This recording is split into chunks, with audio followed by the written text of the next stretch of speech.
தமிழ்நாடு திருவள்ளுவர் கழகத்தின் 77ஆம் மாத நிகழ்ச்சியில் கலந்து கொண்டு நமது பெருந்தலைவர் வள்ளுவரை நாம் பார்த்ததில்லை, வள்ளுவராக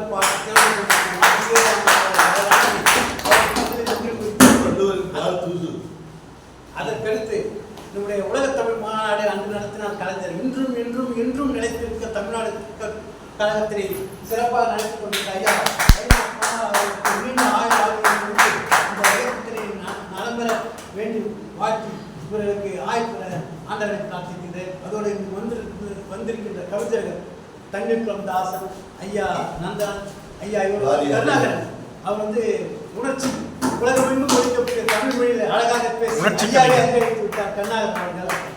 குழந்தை மாயன் அவர்கள் பல தலைப்புகளுக்கு பல நன்மைகளை புரிந்து கொண்டிருக்கும் கற்றோர் பலர் இருக்க சபையில் ஒருங்கிணைந்து செயல்பட்டுக் கொண்டிருக்கும் அவரை தலைவருக்கும் வழங்குகின்ற அனைத்து நண்பர்களுக்கும் மத்திய அரசன் அவர்களுக்கும் ஐயா அவர்களுக்கும் அவருக்கு அனைத்து நண்பர்களுக்கும் கவிதாயினி அவர்களுக்கும் வராதவர்களுக்கும் வந்தவர்களுக்கும் அனைத்து நண்பர்களுக்கும் நன்றி கூறி மத்திய அரசன் அவர்கள் இந்த இயக்கத்தை சிறப்பாக நடத்தி கொண்டிருக்கிறார். இன்றும் என்றும் நடக்க வழிபாட்டு நன்றி.